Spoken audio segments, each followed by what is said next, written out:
चक्षुरुन्मिलितं येन तस्मै श्रीगुरुवे नमः। श्रीचैतन्यमनोभीष्टं स्थापितं येन भूतले स्वयं रूपकदा मह्यं ददाति स्वपदान्तिकं। वन्देऽहं श्रीगुरुं श्रीयुतपदकमलं श्रीगुरुं वैष्णवांश्च। श्रीरूपं साग्रजातं सहगणरघुनाथान्वितं तं सजीवं साद्वैतं सावधूतं परिजनसहितं कृष्णचैतन्यदेवं श्रीराधाकृष्णपादान् सहगणललिता श्रीविशाखान्वितंश्च। नमो विष्णुपादाय कृष्णपृष्ठाय भूतले श्रीमते भक्तिवेदांत स्वामिनिति नामिने। नमस्ते सारस्वती देवे गौरवाणी प्रचारिणे निर्विशेष शून्यवादी पाश्चात्य। जय श्री कृष्ण चैतन्य प्रभु नित्यानंद श्री अद्वैत गदाधर शिवासादि गौर भक्तवृंद। हरे कृष्ण कृष्ण कृष्ण हरे हरे, हरे राम राम राम हरे हरे।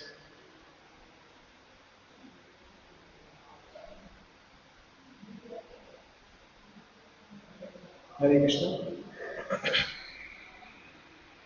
7वें अध्याय का 12 नंबर श्लोक से 12 नंबर हो चुका है, 14 से करना है, 13 भी हो चुका है। तो 7वें अध्याय के 14 नंबर श्लोक से पढ़ना है। 14 नंबर का श्लोक गीता का प्रसिद्ध श्लोक माना जाता है। मेरे पीछे दोहराइएगा। दैवी हेषा गुणमयी मम माया दुरत्यया माम एव ये प्रपद्यन्ते मायाम एताम तरन्ति ते। बहुत आसान संस्कृत है इस श्लोक का। दैवी ही ऐसा गुणमयी मम माया, ये मेरी मम माया मतलब मेरी माया शक्ति बहुत दिव्य है और तीनों गुण इसके अंदर आते हैं। सत्व गुण, रजोगुण, तमोगुण माया शक्ति के अंदर आते हैं। और इस माया शक्ति का एक लक्षण है दुरत्यया। दुरत्यया मतलब जिसको जीत पाना बहुत कठिन है,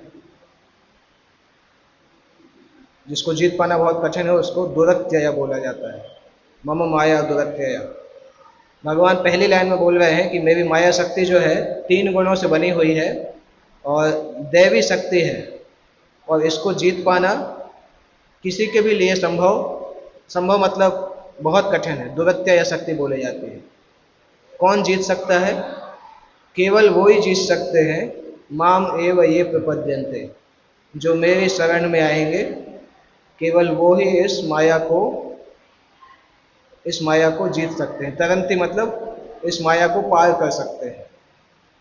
तो सिंपल एक ही श्लोक में गीता का पूरा कॉन्सेप्ट आ जाता है इसमें कि भगवान का आश्रय लिए बिना भगवान की माया शक्ति से बाहर नहीं आया जा सकता है, संभव नहीं है, या बहुत कठिन है। लोग जो अपने प्रयास से माया शक्ति को पार करने का कोशिश करते हैं, बहुत कठिन होता है। जैसे कोई छोटे बच्चे को अगर अमेरिका जाना हो माता पिता के बिना, तो कितना कठिन होगा उसको। सबसे पहले तो वीज़ा क्लियर कराना, टिकट कराना, फ्लाइट में जाना, जाए नहीं, सोच के ही रोने लगेगा।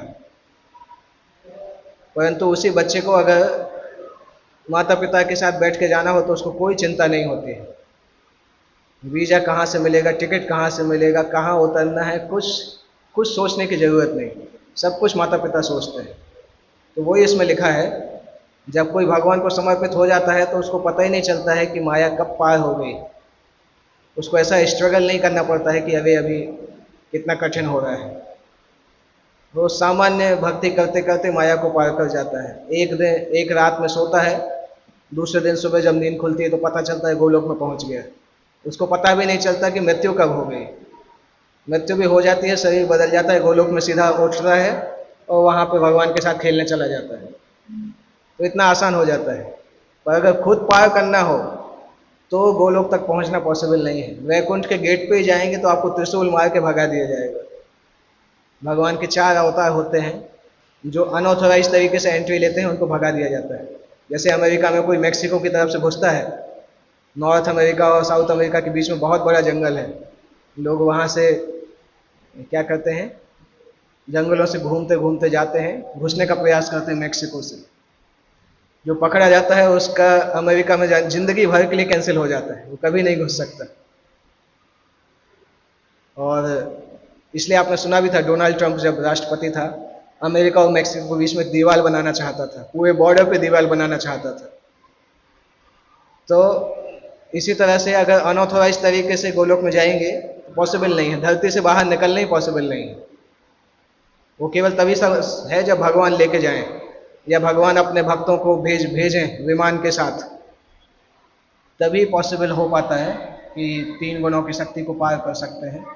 यहाँ पे एक चीज इंपॉर्टेंट है देखना, कि जब हम देखते हैं तो माया शक्ति बहुत कठिन लगती है, परंतु ये शक्ति कठिन है और भौतिक भी है, परंतु तब भी भगवान की शक्ति है। तो उससे एक चीज तो ये पता चलता है कि माया शक्ति केवल हमारे ऊपर प्रभाव कर सकती, भगवान पर प्रभाव नहीं कर सकती, क्योंकि भगवान की खुद की शक्ति है। उनकी खुद की शक्ति उनके ऊपर कोई अटैक नहीं कर सकती या उन पर प्रभाव नहीं कर सकती। आध्यात्मिक संसार में ऐसा कभी नहीं होता है, जैसा हम कुछ कुछ हॉलीवुड मूवीज जो पहले देखते थे। कौन सी एक मूवी आई थी बहुत, टर्मिनेटर मूवी 1984 में आई थी, उसमें यही बताया था कि मनुष्यों ने रोबोट को बनाया और रोबोट ही मनुष्य के से लड़ाई करने लगे, मनुष्य पीछे छूट गए, रोबोट उनको मारना चाहते हैं। वैसा कॉन्सेप्ट आध्यात्मिक संसार में नहीं होता है। भगवान की बनाई हुई कोई भी शक्ति कभी इतनी शक्तिशाली नहीं होती कि भगवान को ही पकड़ ले।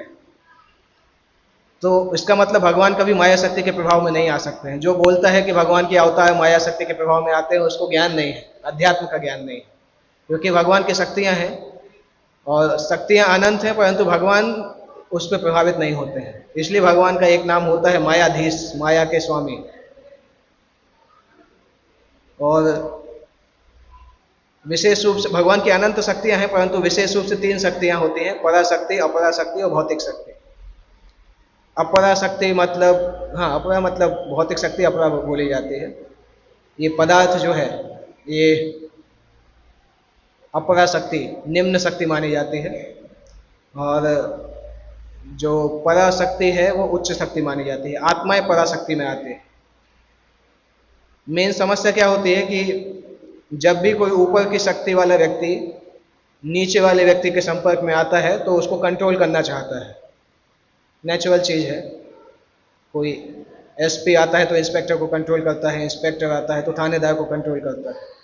तो आत्मा बाय नेचर सुपीरियर है, पराशक्ति है। इसलिए आत्मा जब इस संसार में आती है तो माया शक्ति को नियंत्रित करने का प्रयास करते हैं, अपराशक्ति को। वो चीज तो नेचुरल है, परंतु समस्या कहाँ पे हो जाती है कि आत्मा का जो परिमाण है, क्वांटिटी बहुत छोटी सी है, और माया शक्ति हालांकि इंफीरियर है, परंतु उसका परिमाण अनंत है।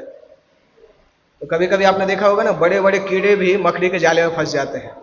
अगर मकड़ी की सीधा उन कीड़ों से लड़ाई करा दो तो मकड़ी कहाँ फेंक जाएगी पता नहीं चलेगा, परंतु जब वो मकड़ी के जाले में जाते हैं, मैंने एक बार देखा था एक छिपकली भी मकड़ी के जाले में फंसी थी, और धीरे धीरे 2-4 मकड़ी आके उसको खाना चालू कर रही थी। सोचिए मकड़ी की कहाँ शक्ति है कि छिपकली को कुछ कर सके। तो उसी प्रकार से यद्यपि माया शक्ति इंफीरियर है, परंतु चूंकि आत्मा का क्वांटिटी बहुत कम है, इसलिए जब उसको कंट्रोल करने के लिए जाती है तो फंस जाती है। वही मेन कारण है संसार में फंसे होने का। भगवान क्यों नहीं फंसते हैं? क्योंकि भगवान का क्वांटिटी भी अनलिमिटेड है, इसलिए वो माया के अंदर रह के भी नहीं फंसते हैं। चाहे इस संसार में आ जाएं, चाहे अपने धाम में रहें, कभी माया में नहीं फंसते हैं, क्योंकि वो फंस ही नहीं सकते हैं। जीव फंस सकते हैं। इसमें लिखा है, इस भौतिक शक्ति से आच्छादित होने के कारण मनुष्य उसके प्रभाव का अतिक्रमण नहीं कर पाता। और जीव भगवान की पराशक्ति है, किंतु अपराशक्ति अर्थात पदार्थ के द्वारा दूषित होने से उसका मोह भी नित्य होता है। कोई भी उसके बद्ध होने की तिथि को नहीं बता सकता। बहुत समय से जीव इस संसार में फंसा हुआ है। ऐसा भी नहीं है कि अनलिमिटेड है, अनंत समय से नहीं फंसा है, परंतु समय जब बहुत लंबा हो तो उसको नित्य जैसा बोला जाता है। इंग्लिश में उसका लिखा है टाइम इमेमोरियल। किसी को याद नहीं है कब से जीव फंसा हुआ है। तो याद नहीं है और अनंत दो अलग अलग चीजें हैं। कोई डेट तो थी, परंतु कोई बता नहीं सकता है। इसलिए इसमें देखिए क्या लिखा है, बद्ध जीव नित्य बद्ध है, नित्य बंधा हुआ है। परंतु अगली लाइन में ही क्या लिखा है कि लोगों को कंफ्यूजन नहीं हो, कोई भी उसके बंधने की तिथि को नहीं बता सकता। नित्य बद्ध का मतलब ये होता है, क्योंकि अगर हम ये बोलें कि आत्मा हमेशा से ही बंधी हुई है, तो फिर अभी भगवत धाम जाने की जरूरत ही क्या है। हमेशा से बंधी मतलब हमेशा से यहीं के ही रहने वाले हैं। अगर किसी का जन्म ही यहाँ पे हुआ है तो वो तो उसका घर ही हुआ, फिर वो जाएगी क्यों भगवत धाम। तो फिर ये बोलना ही व्यर्थ है कि आत्मा को अपने घर वापस जाना चाहिए। अगर वो नित्य यहीं पे ही बंधा हुआ है तो बद्ध अवस्था ही उसका मुख्य घर है, वैकुंठ में तो कुछ है ही नहीं। तो इसलिए बद्ध होने की कोई तिथि नहीं बता सकता है, इतना लंबा समय निकल चुका है। इसलिए प्रकृति के चंगुल से छूट पाना कठिन है, जिसको लांग पाना जीव के लिए प्रैक्टिकली इम्पॉसिबल जैसा होता है। दैवी इच्छा होने के कारण भौतिक प्रकृति अपर होते हुए भी दृष्ट जगत के निर्माण और विनाश में महत्वपूर्ण भूमिका निभाती है। इसके बाद 3 गुण, दैवी प्रकृति 3 गुणों के द्वारा बनी है। श्लोक में भी लिखा है ना, दैवी हेसा गुणमयी, 3 गुणों से बनी प्रकृति है। गुण का मतलब 3 गुण भी होते हैं, गुण का मतलब रस्सी भी होता है। तो जीव इस संसार में मोह के रस्सी से बंधा हुआ है। ये 3 प्रकार का मोह है, सत्वगुण, रजोगुण, तमोगुण। सत्वगुण जो है वो हो सकता है सोने की रस्सी हो, रजोगुण हो सकता है सिल्वर की रस्सी हो, तमोगुण हो सकता है लोहे की रस्सी हो। परंतु व्यक्ति जब बंधा है तो ये नहीं देखता कि सोने से बंधे हैं कि क्या। जब छूट जाता है तब वही सोने की रस्सी पकड़ के लेके बेच के पैसा कमाना सोच सकता है, पर जब वो उस रस्सी से बंधा हुआ है तो ये नहीं सोच सकता है कि देखो मैं कितना सौभाग्यशाली हूँ, मैं सोने की रस्सी से बंधा हूँ, ये लोग लोहे की रस्सी से बंधे हैं। उसका सोचने का कोई फायदा नहीं है, क्योंकि सभी बंधे हुए हैं। बंधन छूटने के बाद सोना, हीरा और चांदी का महत्व होता है, बंधन बंधे होते समय कोई महत्व नहीं होता। तो कोई व्यक्ति बोलता है मैं तो सत्वगुण में हूँ, जिंदगी अच्छे से चल रहा है, भगवान के पास जाने का क्या मतलब है। वो यही सोच रहा है कि अरे सोने की रस्सी से बंधे हैं, कितना मजा आ रहा है, यहीं बंधे रहते हैं। तो वो अज्ञानता कहलाती है। इसी तरह से कोई व्यक्ति गाड़ी चलाता रहे, उससे पूछो कहाँ जाना है, बोलते पता नहीं, गाड़ी चलाना अच्छा लग रहा है, ट्रैफिक नियम पालन करते रहेंगे, गाड़ी चलाते रहेंगे बस। तो पागल व्यक्ति होगा, क्योंकि उसको मंजिल ही नहीं पता है। तो इसी प्रकार से जो लोग बोलते हैं ना अच्छे से रहना चाहिए, झूठ नहीं बोलना चाहिए, भगवान के पास जाने की क्या जरूरत है, जीवन अच्छे से रहना चाहिए, वो इसी प्रकार के लोग हैं। जिंदगी में गाड़ी चलाना जानते हैं, परंतु उनको मंजिल पता नहीं होता है, गाड़ी चला के ले कहाँ जाना है। उनको ये लगता है गाड़ी चलाना ही जिंदगी है। तो इसलिए आपको कभी कुछ लोग मिलेंगे ऐसे जो बोलेंगे अच्छे से रहो, झूठ मत बोलो, सबका भला करो, भगवान के पास जाने की क्या जरूरत है। समझ जाना इसी तरीके के लोग हैं। उनसे यही चीज पूछोगे तो उनको समझ में आ जाएगा, केवल गाड़ी चलाना सफिशिएंट नहीं है। एक दिन पेट्रोल खत्म हो जाएगा तो एक दिन गाड़ी भी टूट जाएगी। इसी गाड़ी चलाते चलाते एक शरीर टूट जाता है, फिर अगला शरीर होता है, फिर वो गाड़ी चलाते रहता है। जब तक मंजिल नहीं पता है तब तक कोई फायदा नहीं। तो रस्सी, गुण का मतलब रस्सी होता है। अगर मनुष्य के हाथ पैर बांध दिए जाएं तो अपने को व्यक्ति छुड़ा नहीं सकता। उसकी सहायता के लिए कोई ऐसा व्यक्ति चाहिए जो बंधा नहीं हो। अगर बंधे हुए आदमी को छुड़ाना है तो कोई तो ऐसा आदमी चाहिए जो कि बाहर से आके उसको छुड़ाए। जो बंधा हुआ व्यक्ति, एक बंधा हुआ व्यक्ति दूसरे व्यक्ति की मदद नहीं कर सकता, इसलिए जो छुड़ाने वाला है उसको मुक्त होना चाहिए। इसलिए केवल भगवान कृष्ण छुड़ा सकते हैं, या भगवान कृष्ण की भक्ति करके जो आध्यात्मिक गुरु मुक्त हो जाते हैं वो छुड़ा सकते हैं, उसके अलावा कोई छुड़ा नहीं सकता है। इसलिए भक्ति करने से माया का छुटकारा छूट जाता है। क्यों छूटता है? कृष्ण माया के अधीश्वर होने के नाते इस दुर्लभ शक्ति को आदेश दे सकते हैं कि बद्ध जीव को छोड़ दें। वो शरणागत जीव पर अहेतु की कृपा या वात्सल्य वश ही जीव को मुक्त किए जाने का आदेश देते हैं, क्योंकि जीव भगवान का पुत्र है। इसलिए निष्ठुर माया के बंधन से मुक्त होने का एकमात्र साधन है भगवान के चरण कमलों की शरण ग्रहण करना। जैसे सपोज आप किसी के घर पे गए, उस घर पे बहुत बहुत बड़ा कोई कुत्ता उसने पाल के रखा है, आपको पता नहीं था, उसने बाहर बोर्ड नहीं लगाया था, तो आप अंदर घुस गए हो, देखा वो कुत्ता एकदम झपट के आपके ऊपर आ रहा है। पर कुत्ते को आपके पास आते देखो, उसके मालिक ऊपर बालकनी से कुत्ते को चिल्लाते, ए शांत हो, रुक जाओ। तो कुत्ता भागते भागते एकदम शांत होकर बैठ जाएगा। फिर जब आप वो मालिक आके आपसे बात करेंगे तो वो कुत्ता धीरे धीरे आके आपके पैर के पास भी आपको खुश करने का प्रयास करेगा, क्योंकि वो समझ जाएगा कि ये तो मालिक के आदमी है। तो इसी प्रकार से भगवान के शरण में जब जाते हैं तो भगवान अपनी शक्तियों को आदेश देते हैं कि नहीं नहीं, इसको परेशान करने की जरूरत नहीं है, अभी ये मेरा आदमी है, इसको परेशान करने की जरूरत नहीं है। तो उस प्रकार से भगवान की शक्तियां उनको छोड़ देती हैं। मामेव शब्द यहाँ पे लिखा है, माम का अर्थ एकमात्र भगवान कृष्ण ही मुक्ति प्रदान कर सकते हैं। यद्यपि भगवान ब्रह्मा और शिव भी बहुत महान है और सामान्यतः विष्णु के ही समान है, किंतु 3 गुणों से मुक्ति बद्ध जीव को दिलाने की शक्ति उनको नहीं प्रदान की गई है। शिव जी जब 3 गुणों से मुक्ति कराते हैं तो भगवान राम का नाम कान में लेते हैं, तब व्यक्ति की मुक्ति होती है। जैसा बताया जाता है कि बनारस में जो व्यक्ति मणिकर्णिका घाट में शरीर को त्यागता है तो उसके कान में भगवान शिव आके राम का मंत्र जप करते हैं, राम रामेति रमेति रमे रामे मनोरमे सहस्त्र नाम तातुल्यम राम नाम वरानने। इस मंत्र का जाप जब वो उस जीव के कान में करते हैं तो उसकी मुक्ति हो जाती है। तो ब्रह्मा और शिव जी जैसे लोग भी हैं, वो बद्ध जीव को माया के चंगुल से नहीं छुड़ा पाते। विष्णु माया के स्वामी हैं, इसलिए वो मुक्ति दिला सकते हैं। शिव जी ये बताते भी हैं, शिव जी एक शास्त्र में लिखते हैं, मुक्ति प्रदाता सर्वेषां विष्णु एव न संशय। भगवान विष्णु ही सभी के मुक्तिदाता है। तो ये कॉन्सेप्ट बहुत आसान है, भगवान को समर्पण करके बाहर आना। तो फिर ये प्रश्न आ सकता है किसी को कि अगर इतनी आसान प्रोसेस है तो लोग क्यों नहीं आते हैं? ऐसा क्यों होता है कि 30 लाख की आबादी में से 30-40 लोग ही क्लास में दिखते हैं, बाकी लोग क्यों नहीं आ पाते हैं? इसलिए भगवान उसका कारण अगले श्लोक में बताते हैं। नमाम दुष्कृति नो मूढ़ा प्रपद्यन्ते नराधमा मायया अपहत ज्ञाना आसुरम भावमाश्रिता। नमाम दुष्कृतिनो मूढ़ा प्रपद्यन्ते नराधमा। कुछ लोग बोलते हैं कि साधुओं को स्ट्रांग नहीं बोलना चाहिए, गुड़ी गुड़ी भाषा बोलना चाहिए कि आप भी अच्छे हम भी अच्छे, परंतु भगवान गीता में बहुत स्ट्रांग बोलते हैं और साधु को भी बोलना पड़ता है क्योंकि भगवान ने बोला है। इस श्लोक में देखिए भगवान क्या क्या बोल रहे हैं। दुष्कृति ना का मतलब होता है दुष्ट, जिसने बहुत गलत कार्य किए। मूढ़ा का मतलब होता है मूर्ख। नराधमा का मतलब होता है मनुष्यों में सबसे अधम, मनुष्यों में सबसे पतित।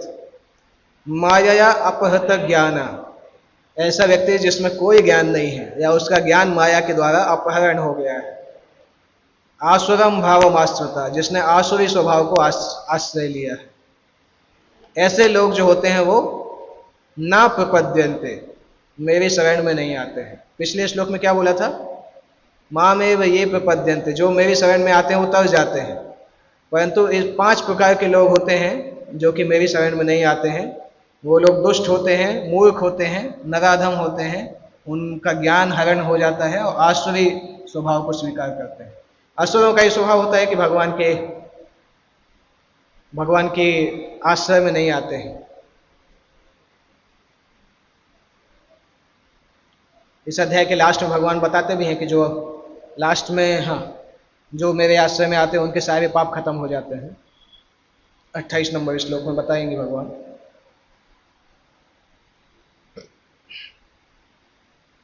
भगवान के चरण कमलों की शरण ग्रहण करने से मनुष्य प्रकृति के कठोर नियमों को लांघ सकता है। यहाँ यह प्रश्न उठता है कि फिर विद्वान, दार्शनिक, वैज्ञानिक, व्यापारी, शासक तथा जनता के नेता कृष्ण के चरण कमलों की शरण क्यों नहीं ग्रहण करते? बड़े बड़े नेता विभिन्न विधियों से विभिन्न योजनाएं बनाकर धैर्य पूर्वक जन्म जन्मांतर तक प्रकृति के नियमों से मुक्ति की खोज करते हैं, किंतु यदि वही मुक्ति भगवान के चरण कमलों की शरण ग्रहण करने से संभव हो तो ये बुद्धिमान मनुष्य इस विधि को क्यों नहीं अपनाते? बहुत आसान है पर क्यों अपनाते नहीं हैं? भगवान बताते हैं कि क्योंकि ये लोग वास्तविक नेता है ही नहीं। वास्तविक नेता है वो तो अपनाते हैं, उनका नाम देखे लिखा है। समाज के वास्तविक विद्वान और नेता जैसे ब्रह्मा जी, शिव, भगवान कपिल, 4 कुमार, मनु, व्यासदेव, देवल, असित, जनक, प्रहलाद, बलि, मध्वाचार्य, रामानुजाचार्य, चैतन्य महाप्रभु, ये सब वास्तविक विद्वान हैं संसार के और ये सभी स्वीकार करते हैं। दैट मीन्स जो स्वीकार नहीं करते वो विद्वान नहीं है। दार्शनिक, राजनीतिज्ञ, शिक्षक, विज्ञानी हैं जो सर्वशक्तिमान भगवान के चरणों का आश्रय लेते हैं, किंतु जो वास्तविक दार्शनिक, विज्ञानी, शिक्षक नहीं है, केवल भौतिक लाभ के लिए संसार में आगे बढ़ते हैं, वो भगवान को स्वीकार नहीं करते हैं। वो ऐसा बोलते हैं कि मंदिर की आवश्यकता नहीं, मंदिर की जगह पे फैक्ट्री खोलना चाहिए। भगवद गीता की आवश्यकता नहीं, उसकी जगह पे बैगन उसकी जगह क्रिकेट खेलना चाहिए, इस तरह से बोलते हैं, क्योंकि वो वास्तविक शिक्षक दार्शनिक नहीं है, उनको ईश्वर का ज्ञान नहीं होता है, सांसारिक योजनाएं बनाते हैं, संसार की समस्याओं को हल करने का व्यर्थ प्रयास करते हैं, और व्यर्थ प्रयास करते करते चीज़ों को और कठिन बनाते जाते हैं। ये चीज़ हमने भी देखा है, कोई चीज़ का सॉल्यूशन लाते हैं तो सॉल्यूशन और खतरनाक हो जाता है, उससे दूसरी प्रॉब्लम जन्म लेती है। कई चीज़ें आपने देखा होगा कि पहले एक चीज़ को ख़त्म करने के लिए एक सॉल्यूशन लाते हैं, फिर उस सॉल्यूशन की परेशानी को दूर करने के लिए दूसरा चीज़ लाते हैं, फिर उसका तीसरा लाते हैं। जैसे हम रोड्स पे देख रहे हैं, पहले कार बनाते हैं, फिर कार का इतना यूज करते हैं, रोड पे जगह नहीं बचती है, फिर उसके ऊपर फ्लाईओवर बनाते जाते हैं। उसके बाद जब वातावरण खराब होता है तो बोलते हैं अभी साइकिल चलाओ, कार मत कम चलाओ। तो जब कार कम चलाना ही था तो इतना बनाया क्यों? आप हर चीज में देखेंगे तो इस तरह से होता है, सॉल्यूशन देखने में अच्छा लगता है, धीरे धीरे वो समस्याओं को जन्म देता है, और फिर एक समस्या को सॉल्व करो उससे दूसरी समस्या आती है, फिर तीसरी समस्या आती है। वो इसमें लिखा है कि अपने व्यर्थ प्रयासों के द्वारा स्थिति को और जटिल बना लेते हैं, क्योंकि भौतिक शक्ति इतनी शक्तिशाली है कि वो नास्तिकों की योजनाओं का प्रतिरोध करती है और योजना आयोगों के ज्ञान को ध्वस्त करती है। नास्तिक लोग कितनी भी योजना बनाते हैं धरती को कंट्रोल करने की, फाइनली नहीं कर पाते हैं, और कितने ही व्यक्ति प्लान करता रहे, सारे प्लान धीरे धीरे फेल हो जाते हैं। इसलिए उनको आगे लिखा है दुष्कृतिना। दुष्कृति मतलब दुष्टजन, कृत मतलब होता है कार्य करना, अच्छे कार्य करना, और दुष्कृत मतलब गलत कार्य करना। जो नास्तिक लोग होते हैं वो हो सकता है कभी कभी बुद्धिमान भी हों, परंतु बुद्धि का उपयोग गलत जगह करते हैं। नास्तिक की बुद्धि का प्रयोग परमेश्वर की योजना का विरोध करने में होता है, इसलिए नास्तिक योजना निर्माता दुष्कृति कहलाता है, जिससे सूचित होता है कि उसकी बुद्धि तथा प्रयास उल्टी दिशा की ओर होते हैं। तो बुद्धि की जरूरत तो होती है, टैलेंट की जरूरत तो होती है कुछ भी काम करने के लिए। वो टैलेंट व्यक्ति कहाँ उपयोग करता है उससे वो अच्छा बन सकता है, वो बुरा भी बन सकता है। तो जो नास्तिक लोग होते हैं उनके साथ एक कर्ज होता है कि जितना बुद्धि है उसका उपयोग संसार को खत्म करने में ही करते हैं, भगवान की बुराई करने में, भगवान की योजना को बदलने में। जैसे आजकल ऐसा ट्रेंड जैसा है कि शास्त्रों में जो भी चीज़ लिखी है उसके ऊपर क्वेश्चन करना फैशन माना जाता है। नॉर्मली लोगों को लगता है कि व्यक्ति तभी कूल होगा जब वो शास्त्रों की चीज़ों को क्वेश्चन करेगा या शास्त्रों की चीज़ों को अंधविश्वास बोलेगा, तभी वो कूल माना जाता है। इसलिए बहुत सारे स्टैंड अप कॉमेडियन आते हैं, कभी इसकी बुराई किया, कभी इस रिवाज की बुराई किया, कभी जानने की इच्छा नहीं रखते कि क्यों है वो, और ज़िंदगी में कभी शास्त्र भी नहीं पढ़ के देखे होंगे कि रीजन पता करना है, परंतु बुराई करने के लिए खड़े हो जाते हैं, क्योंकि वो नास्तिकों का दिमाग इसी तरफ से लगता है कि वो उल्टी दिशा में समाज को कैसे लेके जाए। जैसे आप देखो तो कोई भी सनातन धर्म का फेस्टिवल होता है, उसकी बुराई करना कुछ चालू हो जाता है, चाहे वो रक्षाबंधन हो, फिर चाहे दीपावली हो, अभी करवा चौथ भी आया था। जो भी फेस्टिवल होता है, कुछ लोग होते हैं जो उसके एकदम चालू हो जाते हैं कि ये सब तो पुराना परंपरा है, ये सब, तो वो नास्तिक कहलाते हैं, क्योंकि उनको ट्रेडिशनली भगवान में ही विश्वास नहीं है, तो उनसे संबंधित कोई भी चीज़ होती है इसलिए उनकी बुद्धि उल्टी दिशा में जाती है। उनको ये समझ में नहीं आता कि भौतिक शक्ति भगवान के नियंत्रण में कार्य करती है, भौतिक शक्ति स्वतंत्र नहीं है, और भौतिक शक्ति बहुत शक्तिशाली भी है।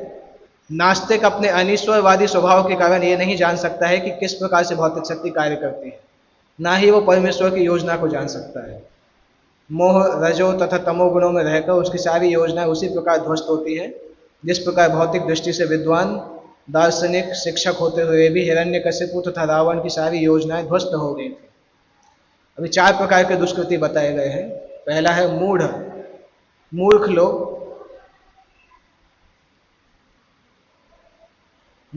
भारवाही पशु। भारवाही पशु कौन होता है? ऐसे पशु जो बहुत बोझा उठाते हैं। नॉर्मली गधे को बोला जाता है, क्योंकि गधा थोड़ी सी घास खाने के लिए दिन भर भोजन उठाता है, जबकि उसको दिखता नहीं कि ज़मीन में हमेशा कितनी घास होती है, कहीं भी जाके खा सकता है। और उसको यही लगता है कि जब तक मेरा मालिक घास नहीं देगा तब तक तो मैं मर जाऊंगा शायद।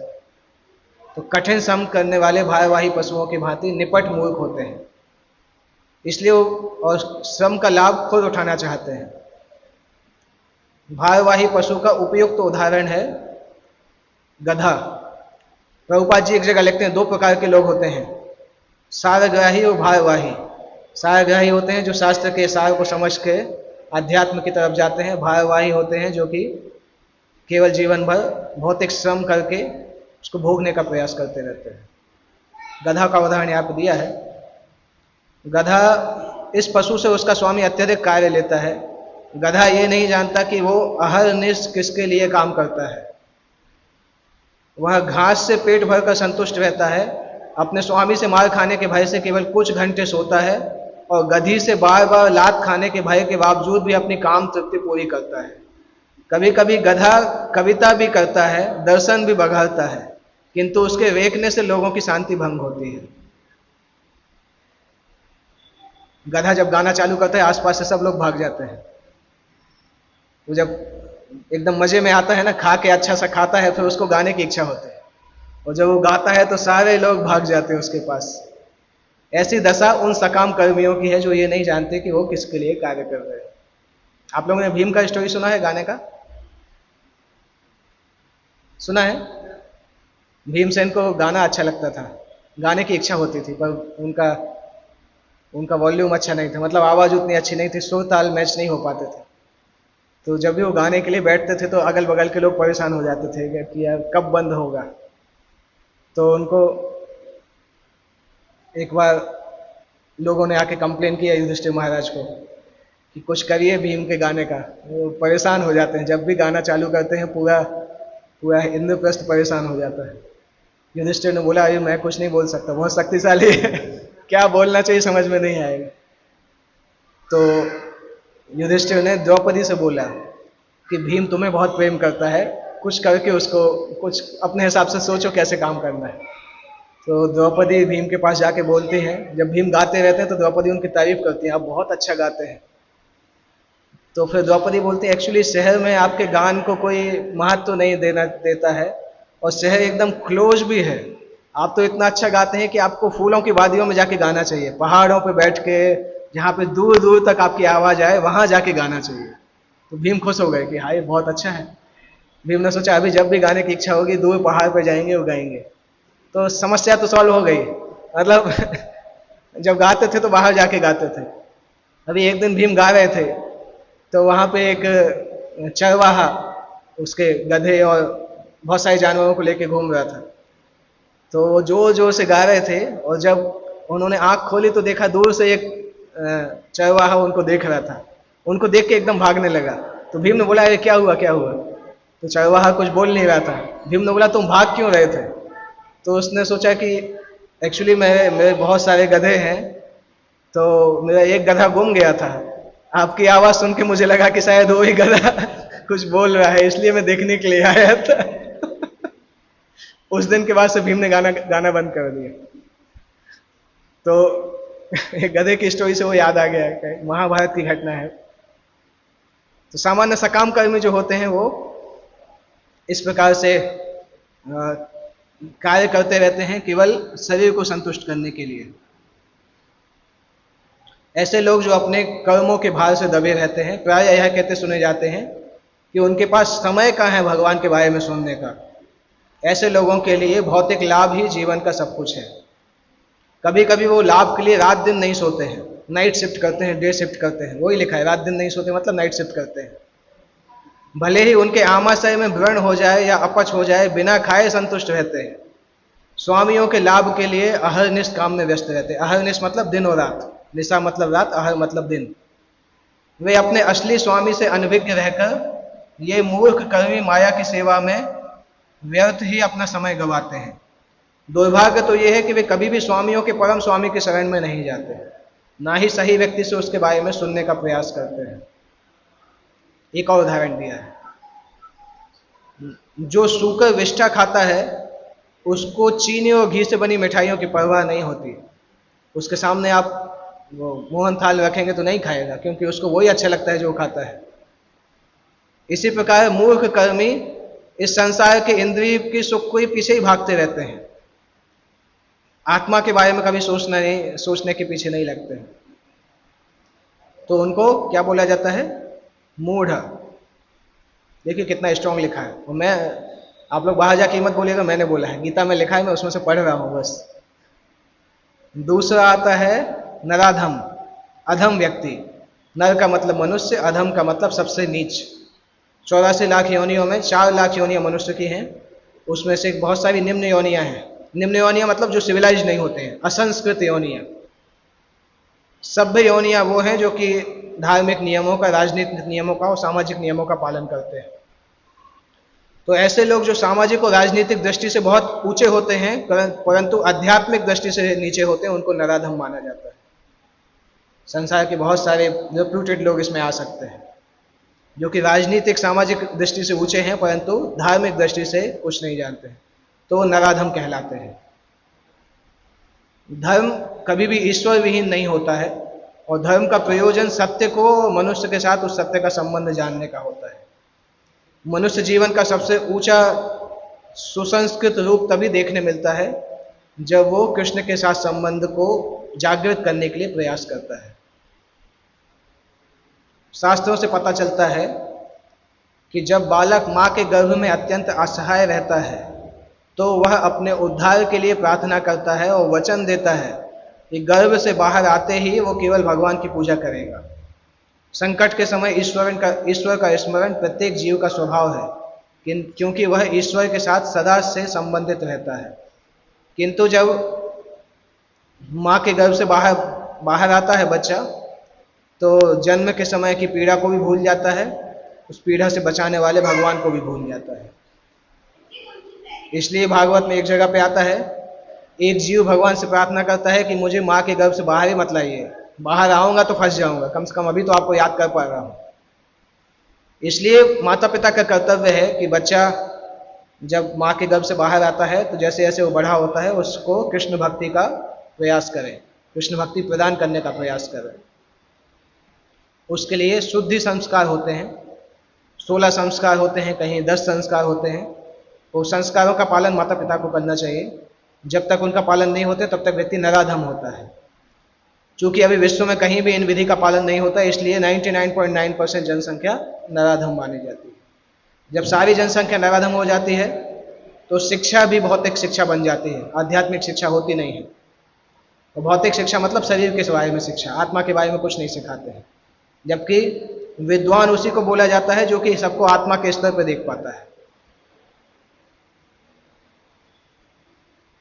श्री चैतन्य महाप्रभु ने भागवत धर्म का प्रवर्तन करते हुए संस्तुति की है कि लोग विनीत भाव से भगवान के संदेश को सुने। इस संदेश का सार भगवत गीता है। विनीत भाव से श्रवण करने मात्र से अधम से अधम मनुष्यों का उद्धार हो सकता है, किंतु दुर्भाग्यवश वे इस संदेश को सुनना तक नहीं चाहते। परमेश्वर की इच्छा के प्रति समर्पण तो दूर की बात, ये नराधम मनुष्य के प्रधान कर्तव्य की डटकर अपेक्षा करते हैं। ये तीसरे प्रकार के लोग हैं, नहीं दूसरे प्रकार के लोग हैं। तीसरे प्रकार के लोग हैं माया या अपहृत ज्ञान, जिनकी बुद्धि माया के द्वारा हर ली गई है। उनको क्या बोला जाता है? ज्ञान पापी। कभी कभी कोई व्यक्ति भौतिक ज्ञान में बहुत आगे निकल जाता है तो आध्यात्म सोचता ही नहीं, उसको लगता है अध्यात्म बैकवर्ड लोगों की बात है, हम तो बहुत पढ़ाई कर चुके हैं, उनको हमें ज़रूरत नहीं है। तो ऐसे लोग जितना आगे निकलते जाते हैं उतना उनका ब्रेन सब्सटेंस जीरो होता जाता है। महान दार्शनिक, कवि, साहित्यकार, वैज्ञानिक, किंतु माया इन्हें भ्रांत कर देती है, जिसके कारण वो परमेश्वर की अवज्ञा करते हैं। एक वैज्ञानिक थे, उन्होंने बुक लिखी थी गॉड इज डेड। याद है क्या नाम था? कुछ गॉड इज डेड नाम से एक बुक लिखी थी, मुझे याद नहीं आ रहा। और उन्होंने बहुत बड़ा एक पोस्टर बनाया था जिसमें लिखा था गॉड इज डेड। जब उनकी मृत्यु हुई तो उनका अपोजिट एक वैज्ञानिक था जो भगवान को मानता था, उसने एक पोस्टर बनाया कि ये वैज्ञानिक, he is dead, God is still alive. Hawkins पर अभी मरे नहीं ना? मर गए? हॉकिंस मर गए? तो हाँ, हॉकिंस ने लिखा था गॉड इज डेड।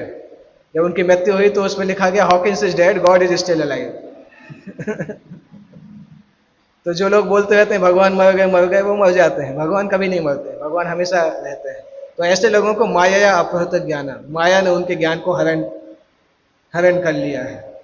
और केवल वैज्ञानिक नहीं, भगवत गीता के कई विद्वान लोग भी इस कैटेगरी में आते हैं, जो कि गीता को तोड़ मड़ोड़ के प्रस्तुत करते हैं, गीता के संदेश को ठीक से नहीं बताते हैं, अपने स्वार्थ के हिसाब से उसको घुमा के बताते हैं। गीता में सीधी भाषा में बताया गया है कि भगवान श्री कृष्ण भगवान है, ना कोई उनके बराबर है, ना उनसे कोई बड़ा है। सभी मनुष्यों के आदि पिता ब्रह्मा के भी पिता भगवान नारायण बताए गए हैं। केवल ब्रह्मा नहीं, सारे जीवों के पिता वही हैं। निराकार ब्रह्म भी उनसे निकलता है, परमात्मा भी उनसे निकलता है, सभी के श्रेष्ठ वो हैं। और सभी को बताया जाता है गीता में क्लियरली कि उनके चरणों का आश्रय लें। उसके बाद भी कुछ लोग भगवत गीता के विद्वान ऐसे होते हैं, भगवान की हंसी उड़ाते हैं, बोलते हैं भगवान कृष्ण तो सामान्य मनुष्य है। तो वो लोग भी इस कैटेगरी में आते हैं जो गीता को मिसयूज करते हैं। गीता की ऐसी सारी अनऑथराइज व्याख्याएं जो माया या अपहृत ज्ञान वर्ग के लोगों द्वारा की गई हैं और परंपरा पद्धति से हटकर हैं, आध्यात्मिक जानकारी के रास्ते में रोड़े का काम करती हैं। वो ना तो स्वयं भगवान के शरण में जाते हैं, ना अन्यों को भगवान के शरण में जाने देते हैं। इसके बाद चौथी कैटेगरी होती है आसुरम भावमाश्रिता, जिन्होंने आसुरी भाव को स्वीकार किया है। ये ओपन रूप से नास्तिक होते हैं। जो कुछ लोग बोलते हैं भगवान तो इस संसार में आ ही नहीं सकते हैं, और उनसे पूछो क्यों नहीं आ सकते हैं तो बता नहीं पाते हैं क्यों नहीं आ सकते हैं। कोई बोलते हैं भगवान इतने शक्तिशाली हैं, वो इस संसार में क्यों आएंगे। हमारा यही प्रश्न होता है, अगर इतने ही शक्तिशाली हैं तो क्यों नहीं आ सकते। आप बोल रहे इतने शक्तिशाली होने के बाद क्यों आएंगे, वही सिंपल प्रश्न है, क्यों नहीं आ सकते अगर इतने शक्तिशाली हैं। अगर वो यहाँ आ ही नहीं सकते तो शक्ति का मतलब क्या। जो लोग बोलते हैं कि भगवान मंदिर में नहीं है, तो बोलते हैं आप बोलते भगवान सब जगह हो, फिर बोलते भगवान मंदिर में नहीं है। इसका क्या मतलब है कि सब जगह है पर मंदिर में नहीं है, मंदिर छोड़ के सब जगह है, तो फिर सब जगह कैसे हुए, मंदिर में तो है नहीं। तो बहुत उल जलूल टाइप की व्याख्या करते हैं, जो कि उनको पूछ लो अगर कि क्यों ऐसा बोल रहे हो तो समझा भी नहीं पाते क्यों बोल रहे हैं। कुछ ऐसे हैं जो परमेश्वर को निर्विशेष के अधीन मानते हैं, जबकि गीता में इसका उल्टा बताया गया, ब्रह्मणो ही प्रतिष्ठा हम। कुछ लोग बोलते हैं भगवान कृष्ण जो है निराकार से निकल के आते हैं, जबकि गीता में क्लियरली लिखा है कि कृष्ण से निराकारवाद निकल के आता है। ब्रह्मणो ही प्रतिष्ठा अहम, निराकार ब्रह्म मुझसे निकलता है। नास्तिक भगवान के द्वेषवश अपनी बुद्धि से कल्पित अनेक अवतारों को प्रस्तुत करते हैं। अवैध अवतार, अवैध अवतार मतलब जो शास्त्रों में नहीं दिए गए हैं। कोई भी बाबा जी को भगवान समझना, कोई के हाथ से राख निकलने लगी तो उसकी भगवान जैसा पूजा करने लगना, ये सब अवैध अवतार होते हैं। कल हमने वो कालिया लीला की बात कर रहे थे, उसमें ये वर्णन आया था। कौन है, राधा गोविंद महाराज बताते हैं कि भगवान 100 फन वाले सांप के ऊपर नाचते हैं। ऐसे अवतारों को पूछो कि एक सांप को हम लेके आते हैं उसके ऊपर डांस करके बताओ, तो हालत खराब हो जाएगी। अपने आप को भगवान का अवतार बोलते हैं। 100 फन वाला तो दूर की बात, छोटा सा सांप ले आओ तो दूर भाग के खड़े हो जाएंगे और फिर बोलेंगे कि हम तो भगवान हैं। तो ऐसे अवैध अवतार होते हैं। दक्षिण भारत के यमुनाचार्य कहते हैं कि हे प्रभु, आप उन लोगों द्वारा नहीं जाने जाते जो नास्तिक सिद्धांतों में लगे हैं, भले ही आप विलक्षण गुण रूप और लीला से युक्त हैं। सभी शास्त्रों ने आपका विशुद्ध सत्वमय विग्रह प्रमाणित किया है और दिव्य ज्ञान के आचार्य भी आपको मानते हैं। तो ये 4 प्रकार के लोग भगवान की शरण में नहीं आते हैं। चाहे शास्त्र या आचार्य उपदेश दें तब भी शरण में नहीं आते हैं। 4 प्रकार के लोग नहीं आते हैं इसलिए उनको दुष्कृति बोला जाता है। 4 प्रकार के लोग आते हैं इसलिए उनको सुकृति बोला जाता है, जिनका वर्णन इस श्लोक में किया जाएगा। चतुर्विधा भजन्ते माम जना सुकृतिनो अर्जुन, आर्तो जिज्ञासुरर्थार्थी ज्ञानी च भरतर्षभा। 4 प्रकार के लोग जो मेरा भजन करते हैं वो सुकृति कहलाते हैं, पुण्यात्मा कहलाते हैं। ये 4 प्रकार के लोग कौन कौन से होते हैं? पहले लोग होते हैं वो आर्त होते हैं, विपदा में ग्रस्त, परेशान व्यक्ति पहला कैटेगरी है। दूसरा कैटेगरी है ज्ञान के जिज्ञासु, जिनको ज्ञान की इच्छा होती है, जिनके मन में ये प्रश्न आते हैं कि मरने के बाद क्या होगा, हमारे माता पिता की मृत्यु होगी कि नहीं होगी। कभी बचपन में अगर आप अपने घर की छत पर लेटे होंगे तो कभी मन में प्रश्न आया होगा कि ये तारे क्यों चमकते हैं, आकाश में क्या है, ऐसी कैटेगरी के लोग जिज्ञासु में आते हैं, जिनके मन में संसार को देख के प्रश्न आते हैं कि संसार है क्या, इसका उद्देश्य क्या है। तीसरे होते हैं अर्थार्थी, भौतिक लाभ की इच्छा से जो भगवान के पास आते हैं। चौथे होते हैं ज्ञानी, जो कि पिछले जन्म में ज्ञान अध्ययन किए हैं अध्यात्म का, और अध्यात्म के ज्ञान को आगे बढ़ाने के लिए और भगवान के शरण में आते हैं। कलयुग में इस चार में से दो कैटेगरी मेजर होती हैं, ऑलमोस्ट 90% होती हैं। पहला होता है आर्थ, दूसरा होता है अर्थार्थी। जिज्ञासु और ज्ञानी बहुत कम पाए जाते हैं, क्योंकि कलयुग में लोगों का ज्ञान उतना होता नहीं है, दिमाग भी नहीं होता है। तो या तो परेशानी में भगवान के पास आते हैं, एग्जाम पास कराने के लिए भगवान के पास आते हैं, या घर में कोई समस्या हो, कोई मेडिकल ट्रीटमेंट चल रहा हो, बेटी की शादी नहीं हो रही हो, पति से बनती नहीं हो, ससुराल में मायके में समस्या हो, तो कोई भी ऐसी समस्या वाले लोग पहली कैटेगरी में आते हैं, अर्थ। दूसरी कैटेगरी में होते हैं अर्थार्थी, जिनको अच्छा पैसा चाहिए है, अच्छा घर चाहिए है, भौतिक लाभ चाहिए है, अमेरिका में सेटल होना है, और अलग अलग देशों का वीज़ा चाहिए है, वो लोग अर्थार्थी में आते हैं। तो ये दो कैटेगरी मैक्सिमम है। और भगवान क्या बोलते हैं, ठीक है कैसे भी हो, परंतु कम से कम शरण में तो आ रहे हैं। उन लोगों जैसे तो नहीं है जो कभी शरण में नहीं आते, तो इसलिए इन लोगों को पुण्यात्मा बोला गया है। भले ही कैसी भी इच्छा करके आते हैं, परंतु शरण में आते हैं। अगर इसमें हम कैटेगराइज करेंगे कि कौन सा सबसे ऊंचा है, तो आर्थ और अर्थार्थी दोनों एक ही लेवल पर माने जाते हैं। उससे ऊपर माना जाता है जिज्ञासु, उससे ऊपर माना जाता है ज्ञानी। इन चारों में भी सबसे ऊंचा ज्ञानी, उसके बाद जिज्ञासु, उसके बाद अर्थार्थी और अर्थ। ये लोग भगवान के शरण में आते हैं। तो उनको सुकृति इसलिए बोलते हैं क्योंकि शास्त्रीय विधानों का दृढ़ता से पालन करते हैं और सामाजिक नियमों को मानते हैं और थोड़ी बहुत भक्ति करते हैं। ये शुद्ध भक्त नहीं है, क्योंकि वो भक्ति के बदले में कुछ चाहते हैं। तो शुद्ध भक्त तो नहीं है, पर पुण्यशाली कहलाते हैं। शुद्ध भक्ति की डेफिनेशन ही ऐसी होती है कि उसको और कोई इच्छा नहीं होती भगवान की सेवा की इच्छा के बिना, सेवा की इच्छा के अलावा, और पिछले भौतिक ज्ञान और कर्म से वो बंधे हुए नहीं होते हैं, और हमेशा भगवान कृष्ण के अनुकूल होकर आचार्यों के रास्ते को पालन करते हुए भगवान की सेवा करते हैं। इन चार लोगों के साथ क्या होता है कि जब ये लोग आते हैं तब तो शुद्ध नहीं होते हैं, परंतु जब ये भक्ति में आ जाते हैं तो शुद्ध भक्तों की संगति मिलने लगती है, तो उस संगति के कारण ये धीरे धीरे शुद्ध हो जाते हैं। जैसे ध्रुव महाराज थे, 5 साल के बच्चे थे, जब वो आए थे तो शुद्ध नहीं थे। इनफैक्ट ध्रुव महाराज की इच्छा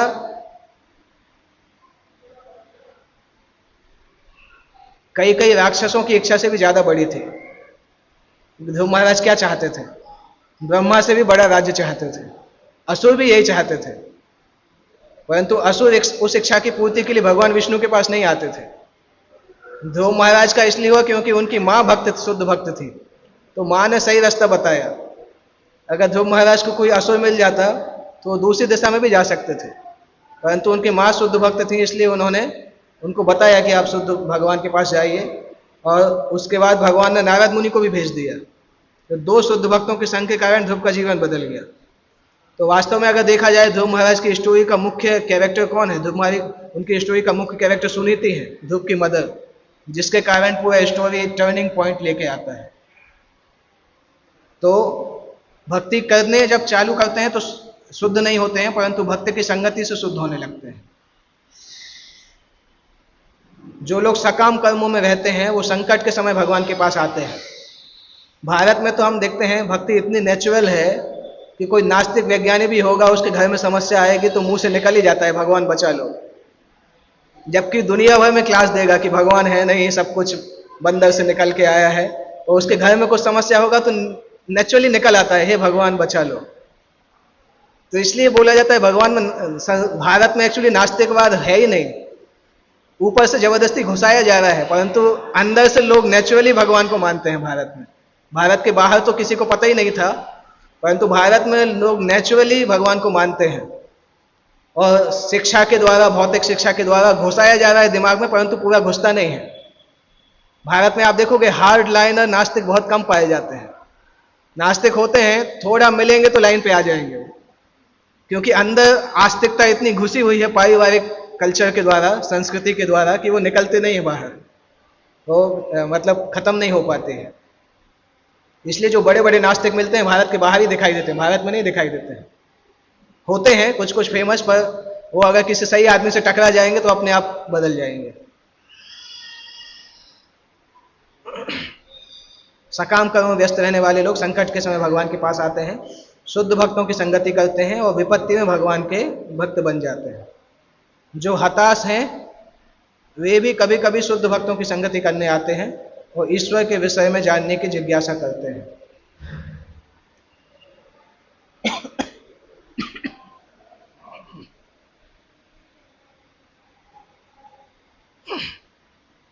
इसी प्रकार शुष्क चिंतक जब ज्ञान के क्षेत्र में हताश हो जाते हैं तो ईश्वर को जानना चाहते हैं और भगवान के पास आते हैं। तो आर्त जिज्ञासु ज्ञानी तथा धन की इच्छा रखने वाले समस्त भौतिक इच्छाओं से इवेंचुअली मुक्त हो जाते हैं, और जब वो समझ जाते हैं कि भौतिक आसक्ति से आध्यात्मिक उन्नति का कोई मतलब नहीं है, तब वो शुद्ध भक्त बन जाते हैं। अभी इनमें से ज्ञानी सर्वश्रेष्ठ है, वो भगवान इसमें बता रहे हैं। तेषां ज्ञानी नित्य युक्ता एक भक्त विशिष्यते प्रियो हि ज्ञानिनोत्यर्थम अहम सच मम प्रियः। इन चारों लोगों में से परम ज्ञानी और शुद्ध भक्ति में जो व्यक्ति लगा है वो सर्वश्रेष्ठ है, क्योंकि मैं भी उसे प्रिय हूं और वह भी मुझे प्रिय है। चारों कैटेगरी में से ज्ञानी सर्वश्रेष्ठ है। अभी ज्ञानी इसमें प्रभुपाद जी ने जो ट्रांसलेशन किया है, इस ट्रांसलेशन को इस प्रकार से उन्होंने किया है कि जो ज्ञानी है वो भक्त ही है, इस प्रकार से मान के किया है। एक आचार्य है विश्वनाथ चक्रवर्ती ठाकुर, उन्होंने ट्रांसलेशन किया है, उन्होंने ट्रांसलेशन थोड़ा सा अलग किया है इसका, क्योंकि शुरू ऊपर की जो एक लाइन है उसके 2-3 अलग अलग मीनिंग निकलते हैं। प्रभुपाद जी ने जो मीनिंग निकाला है, जो परम ज्ञानी है वो शुद्ध भक्ति में लगा है, इसका एक और मीनिंग निकलता है कि इन 4 लोगों में से जो ज्ञानी है वो इन 4 में सबसे ऊपर है, परंतु जब तक वो शुद्ध भक्त नहीं बन जाता है तब तक वो भी उतना महत्वपूर्ण नहीं माना जाता है। तो भगवान यहाँ पे ऐसे ज्ञानी को अपना प्रिय बोल रहे हैं जो ज्ञानी होने के साथ साथ भक्त भी है। अभी ज्ञानी भक्त कब बनेगा ये भी एक प्रश्न है, उस प्रश्न का उत्तर अगले श्लोक में आता है कि एक ज्ञानी है वो शुद्ध भक्त कब बनेगा, कितना समय लगेगा। भौतिक इच्छाओं से मुक्त होकर ये शुद्ध भक्त बन जाते हैं, किंतु इनमें से जो परम सत्य का ज्ञानी है वो भौतिक इच्छाओं से मुक्त है, वो भगवान का शुद्ध भक्त हो पाता है। तो जो ज्ञानी और भक्त है वो सर्वश्रेष्ठ है। जब ज्ञान की खोज करता है व्यक्ति, ज्ञान की खोज करते करते उसको धीरे धीरे पता चलता है कि आत्मा भौतिक शरीर से अलग है, और उन्नति करता है तो पता चलता है उसको ब्रह्म का ज्ञान होता है, परमात्मा का ज्ञान होता है। उससे भी आगे जाता है तो भगवान के दास के रूप में अपने आप को स्वीकार करता है, और जब वो उस अवस्था में पहुंचता है तब वो भगवान को बहुत प्रिय होता है। तो प्रभुपाद जी ने अनुवाद और तात्पर्य इसी तरह से लिखा है कि जो ज्ञानी है वो भक्त बन जाता है तो वो भगवान को प्रिय होता है। पर विश्वनाथ चक्रवर्ती ठाकुर जो है आचार्य, वो उसको बताते हैं कि ज्ञानी को समय लगता है शुद्ध भक्त बनने में, क्योंकि ज्ञानी को तुरंत, जैसे इसमें प्रभुपाद जी ने लिखा ना कि ज्ञान की खोज जब चालू करता है तो सबसे पहले क्या पता चलता है, आत्मा शरीर से भिन्न है, और आगे पता करता है तो उसको ब्रह्म ज्योति का पता चलता है, परमात्मा का पता चलता है। उसके और आगे जाता है तो वो भगवान के बारे में जानता है और ईश्वर के नित्य दास के रूप में अपने आप को जानता है। तो इस स्थिति के बारे में प्रभुपाद जी बता रहे हैं। जब कोई व्यक्ति इस स्थिति में आ जाता है तो वो भगवान को बहुत प्रिय होता है। ओके, नेक्स्ट श्लोक। उदारा सर्व एवैते ज्ञानी त्वात्मैव मे मतम् आस्थितः स हि युक्तात्मा मामेवानुत्तमां गतिम्। हालांकि ज्ञानी सर्वश्रेष्ठ है, परंतु सभी के सभी अच्छे माने गए हैं। उदार मतलब विशाल हृदय के माने गए हैं, क्योंकि सभी किसी न किसी इच्छा से आते हैं, परंतु मेरे पास आते हैं, मेरे ज्ञान में मुझको आश्रय लेते हैं।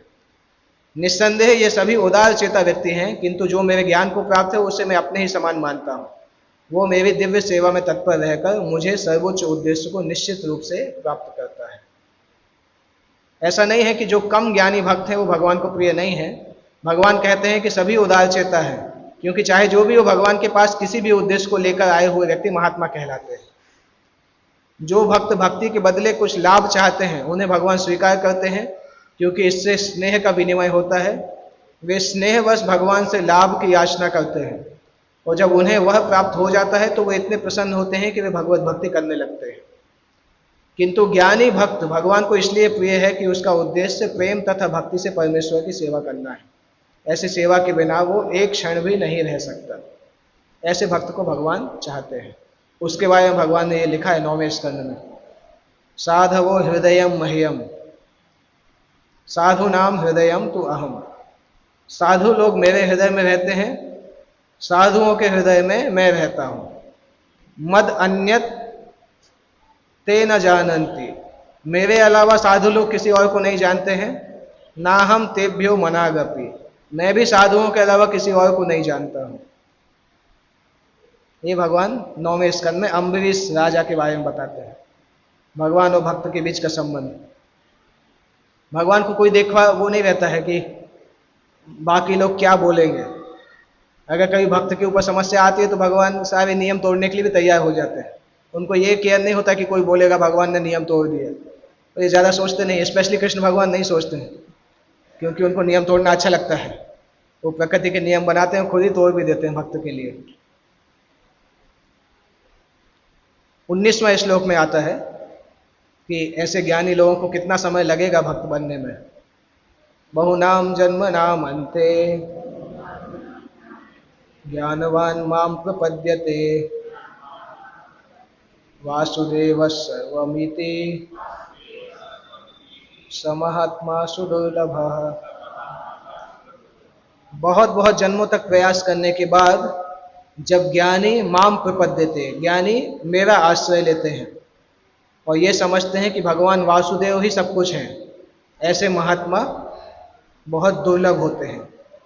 पिछले 5-6 श्लोक में आप देखेंगे ये शब्द बार बार आया है, प्रपद्यते। 14वें श्लोक में आया था ना, मामेव ये प्रपद्यन्ते माया मेताम तरन्ते थे। 15वें श्लोक में आया था, नमाम दुष्कृतनो मूढ़ा प्रपद्यन्ते नराधमा। अभी इसमें आ रहा है बहुनाम जन्मनामन्ते ज्ञानवान माम प्रपद्यते। प्रपद्यते का मतलब होता है, प्रपत्ति से आता है। प्रपद्यते का मतलब समर्पण, सरेंडर। तो बहुत जन्मों के बाद जब किसी को ये ज्ञान होता है कि वासुदेव सब कुछ हैं, और ये सोच के जब वो भगवान की शरण में आता है, तो ऐसा महात्मा सबसे दुर्लभ माना जाता है। भक्ति या दिव्य अनुष्ठानों को करता हुआ जीव अनेक जन्मों के पश्चात इस दिव्य ज्ञान को प्राप्त करता है कि भगवान परम लक्ष्य है। सबसे प्रारंभ में वो जब भौतिकता को त्याग करने का प्रयास करता है तो हो सकता है कभी कभी उसको निराकारवाद की तरफ चला जाता है। जब उससे आगे बढ़ता है तो उसको पता चलता है कि साकारवाद भी है और भक्ति कैसे करना है। भक्ति करना प्रारंभ करता है तो भगवान के प्रति आसक्ति आने लगती है, तो भगवान की शरण ग्रहण करता है। वो शरण ग्रहण करने के बाद वो व्यक्ति इस संसार में दुर्लभ हो जाता है। ऐसे भक्त बहुत कम है संसार में जिनको पूर्ण शरणागति प्राप्त है। संसार की पॉपुलेशन की तुलना में बहुत कम ऐसे माने जाते हैं, इसलिए उनको दुर्लभ बोला गया है। ये श्लोक प्रसिद्ध श्लोक है, सुना है आप लोगों ने ये श्लोक कहीं? कहाँ पे? वेद मंत्र का उच्चारण, कौन से वेद मंत्र का उच्चारण आता है?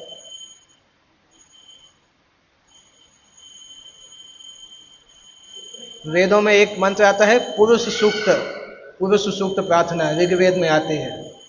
वो इससे चालू होते हैं, सहस्त्र शीर्षा पुरुष सहस्त्राक्ष सहस्त्रपाद सभूमिन विश्वतो वित्यात अत्यतिष्ठत दशांगुलम। भगवान का गर्भोदक्षाई विष्णु रूप जो रूप है उसका पूजन है।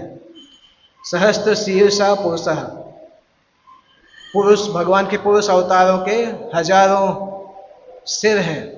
सहस्त्र अक्ष हैं, हजारों आंखें हैं। सहस्त्र पात, हजारों दृष्टि है। पात का मतलब पैर नहीं लिखा है इसमें, पात मतलब दृष्टि।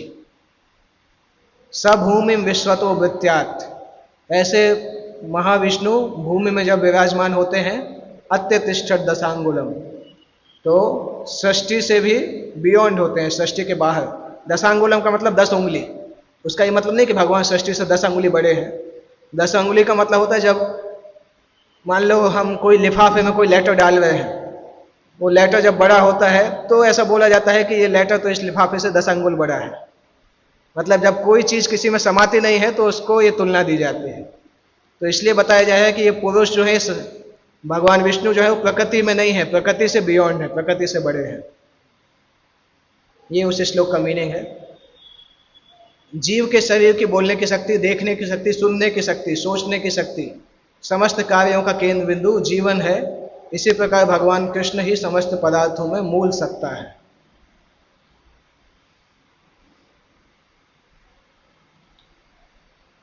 ओके, कितने बजे तक करते हैं? एक श्लोक हो सकता है? ठीक है, अभी तो निराकारवाद का बताया। अभी 20वां अध्याय 21वां नहीं 20वां श्लोक, 21वां श्लोक, 22वां श्लोक, इन 3 श्लोकों में बताया जाता है देवताओं की पूजा नहीं करनी चाहिए। शुद्ध भक्ति को प्राप्त करने वाले लोग देवताओं की पूजा नहीं करते हैं, वो 3 श्लोकों में बताया है। 3 श्लोक हम कवर नहीं कर पाएंगे, अगली क्लास में उसको करेंगे, पर पहले श्लोक को हम कर सकते हैं जहाँ पे भगवान इंट्रोडक्शन दे रहे हैं। कामैस्तैस्तहृतज्ञाना प्रपद्यन्तेऽन्य देवताः तब्दं नियममास्थाय प्रकृत्या नियता स्वया।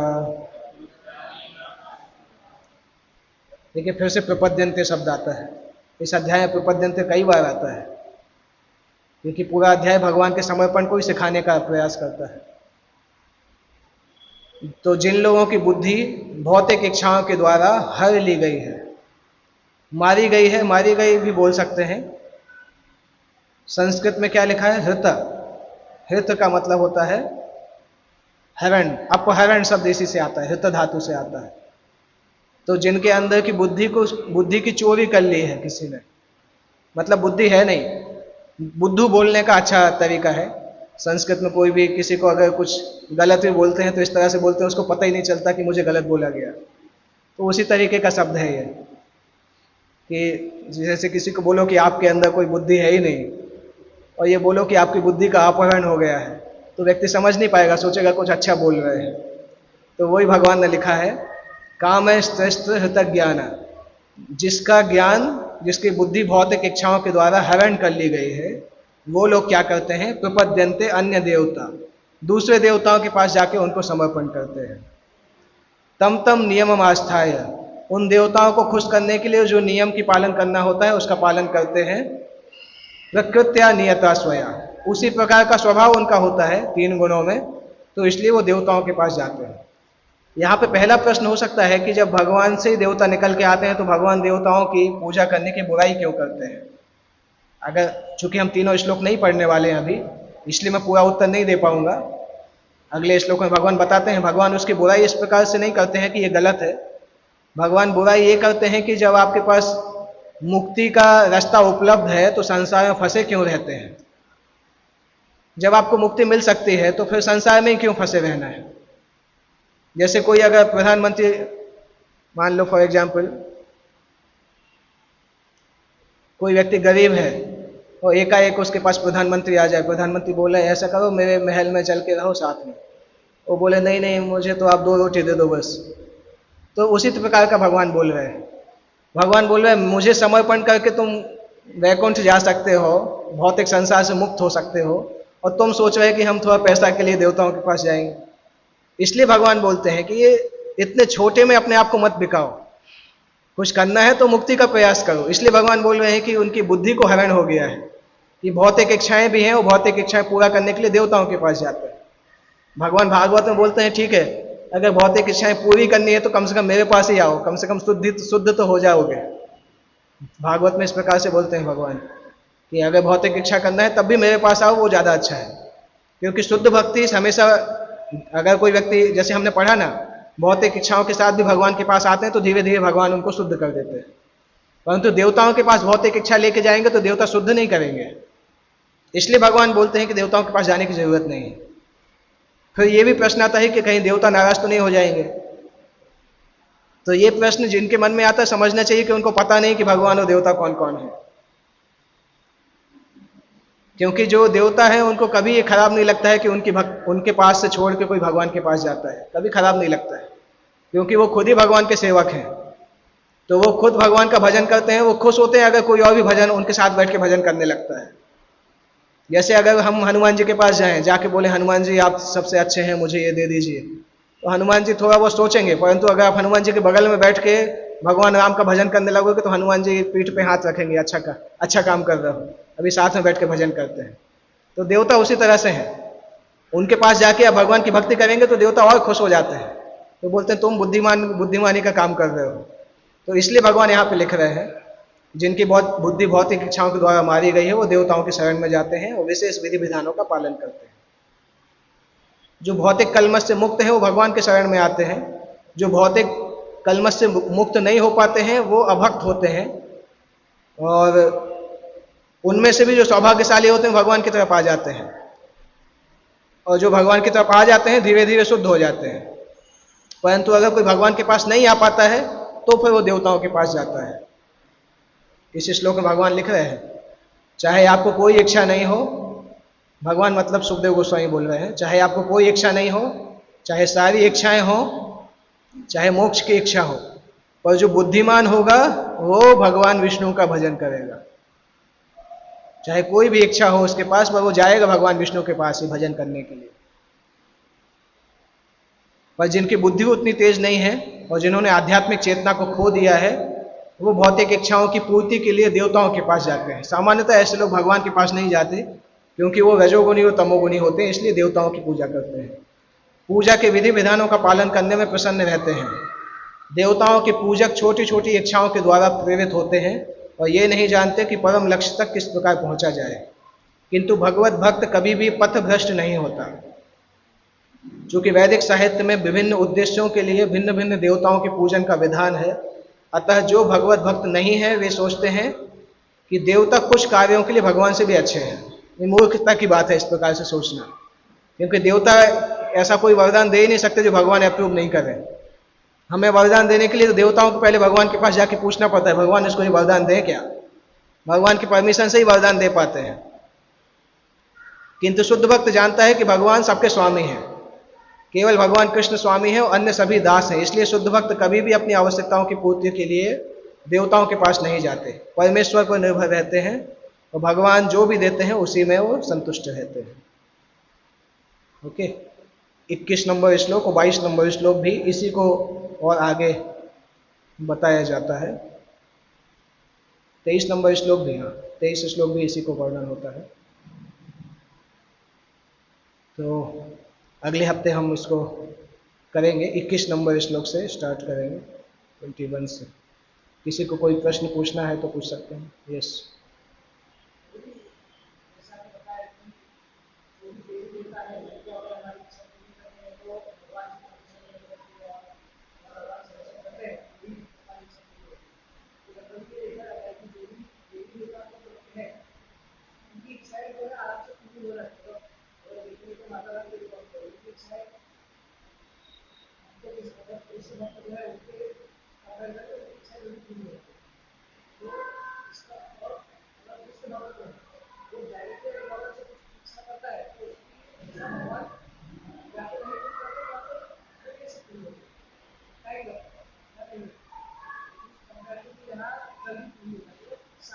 उसका कारण भी है।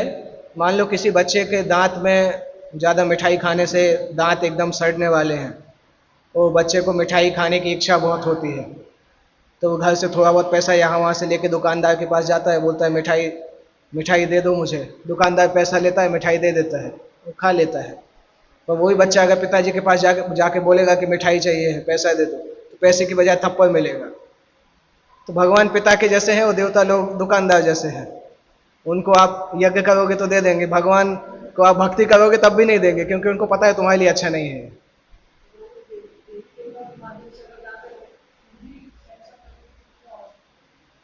क्योंकि वो अविधि पूर्वकम है, मतलब ठीक तरीके से नहीं है। भगवान बोलते हैं कि आप मेरे पास नहीं आए तो अभी क्या कर सकता है, जिसके पास आए उसके नियम के हिसाब से आपको मिलेगा।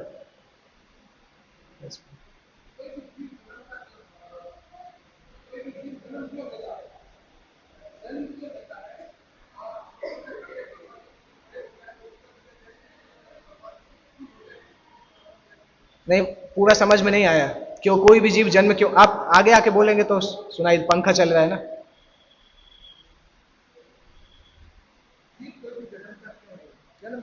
हाँ।